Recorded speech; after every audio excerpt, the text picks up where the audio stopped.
natin si Jelly ay ang champion. Si Pao ang first runner-up, Army second runner-up, third si Kit. Kasama rin natin si JC Lapitan. Siya naman ang fourth runner-up. Yes. Yan, sa Tomboy Philippines.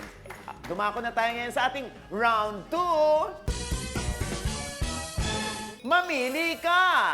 May multiple choice tayo dito. Isang steal lang ang pupwede, ha? Kada tamang sagot, 2 points. Last round na ito, kaya good luck, players! Kamay sa tenga! Ito na ang Q1. Napanood nyo to. Grabe yung laplapan. May isang sobrang viral na eksena sa Batang Quiapo. So, The Who ang kaeksena ni Cherry Pie Picache sa grabehang kissing scene na ito. Is it A, John Estrada, B, Christopher De Leon, C, Lito Lapid? Ichika mo na! Dali! Kit, ano sagot mo? Letter C, Lito Lapid. Lito Lapid is... Wrong! Step back, Kit. Step back. Kamay sa tenga. Still! Yes, Pao.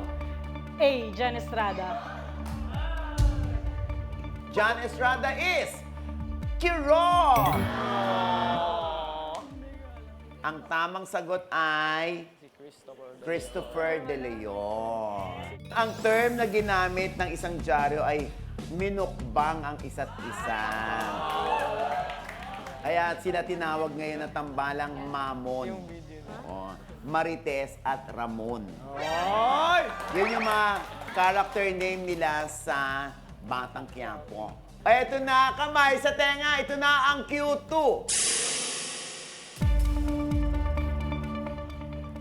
Sino itong singer na matagal na raw kolektor ng Labubu dolls? Pero ngayon ay magpapauso ng Monchichi. Is it A, Morissette, B, Casey Tandingan, C, Jed Madela? Chika mo na! Dali! Yes, Jelly. Letter A, Morissette po. Morissette is...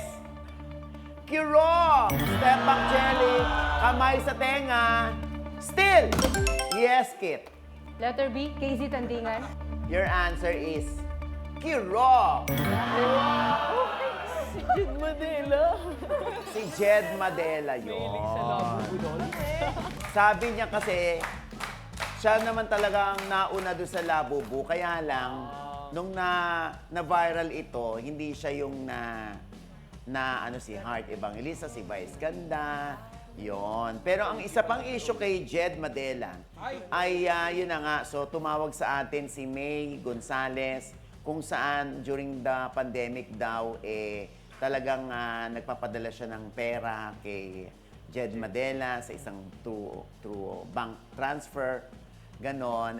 Kaya lang ito nga na sila naman daw nangangailangan, hindi sila matulungan ni Jed Madela. Para doon sa pagpapagamot ng anak ni May Gonzales na umaabot ng kalahating milyon every month yung gamutan. Dahil sa rare disease nito. Ayan. Sana magkaayos sila, no? O, kasi sinisingil ng 800,000. Oh my God. Si Jed. Oo. Pero sabi naman sa akin ni Jed, tinutulungan naman daw niya, pero hindi naman daw niya matutulungan ng buuan. Kamay sa tenga! Ito na ang Q3. Nung tinanong ang real score nila ng aktor na nalilink sa kanya, ang sagot ni actress ay, basta I'm happy, we're enjoying each other's company. We've been seeing each other. The Who itong actress? Is it A, Francine Diaz, B, Maris Racal, C, Sue Ramirez? Chika mo na! Dali! Yes, kids. C, Sue Ramirez. Sue Ramirez is correct! So yun nga, ibig sabihin niya nang we're seeing each other, ang tinutukoy niya ay si Dominic Roque. Na maraming naniniwala na sila na nga, hindi nga lang nila madiretsong sila na. Eto, let's watch this. Basta I'm happy. We're enjoying each other's company. That's all I can say for now. Yan yung sa presko ng Kingdom. Kung saan kasama niya dyan si Piolo Pascual at ang narinig din natin ay parang interesado rin si Papa P na ligawan si Sue Ramirez. Kung totoo yung nakarating sa atin, ha? Pero ano ba yung pararating mo sa aming may highest score dyan, kid? At eto na nga, Mama O, ang kanilang final scores. Tignan na natin. Si Jelly ay bokya. Pasensya na, Jelly. Si Pao naman ay bokya din. At si Army, bokya din. Bokya pala kayong tatlo. At syempre, si Kit ay merong 3 points. Congrats sa'yo, Kit! Kit, congratulations! Ikaw ang ating chika winner. Meron ka ng 20,000 pesos!